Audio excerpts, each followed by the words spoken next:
Known as the greatest show on earth, and now it's come to an end. After 146 years, the Ringling Brothers and Barnum and Bailey Circus put on its final act this month.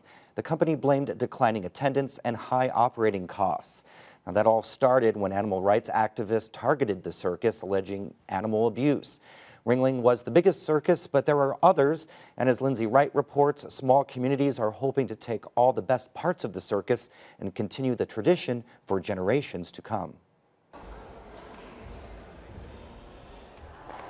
Indiana's history with the circus is rich, and while some are calling it quits like the Ringling Brothers, the circus is very much alive in the Hoosier State. Here in French Lick, you'll find a museum exhibit that's all things circus. That's because French Lick was home to the Hagenbeck-Wallace Circus. It was the second largest circus after the Ringling Brothers, and it wintered in French Lick from 1913 to 1929. At the end of the season, the circuses would come back here and they would fill up the barns with all the animals and the wagons and work on things and get ready for the next season, the next spring. The old elephant barn is still standing inside the city limits. In 1929, Hagenbeck-Wallace signed a deal with Ringling Brothers and sold its circus, bringing it to an end. But when you step inside French Lick's museum and see a massive 1,100 square foot diorama, you're suddenly transported to the past. You feel like you're there. Yes, because all these wagons, these are all identical wagons to what was used at the time, down to the paint job, the carving, everything. The exhibit walls document stories from the circus. Many are surprising little anecdotes that give you a window into what the circus was like outside of the circus tent, like how the world's smallest clown was part of the Hagenbeck-Wallace Circus, or how a 1918 train crash in Indiana carting the circus crew killed more than 80 of the performers you see in this picture.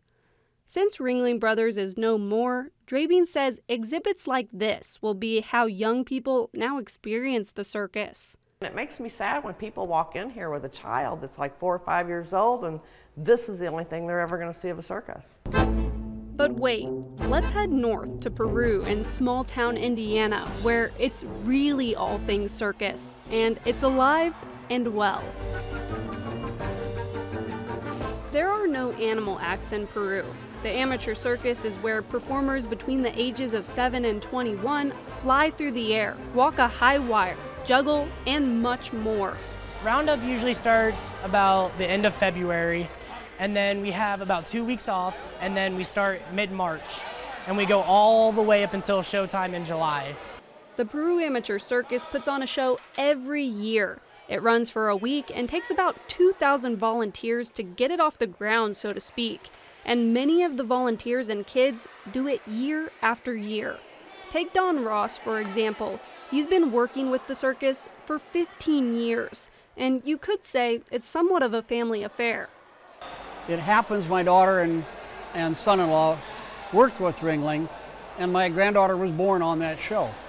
Now his granddaughter is part of this circus. That's her flying through the air. But Ross says, although it's sad to see Ringling Brothers come to an end, the circus isn't going anywhere. I simply don't see a deterioration of that continuing. This little show all by itself has its own inertia, and it's going to continue whether Ringling is there or not. Peru's big show happens in Peru, of course, but it makes its mark with performances across the state and has even gone out of the country, offering traditional circus acts and more. So there are places out there like Peru and French Lick keeping the circus alive. You just have to find them. And remember, as the Peru performers say at the end of each show, may all your days be circus days. For Indiana News Desk, I'm Lindsay Wright.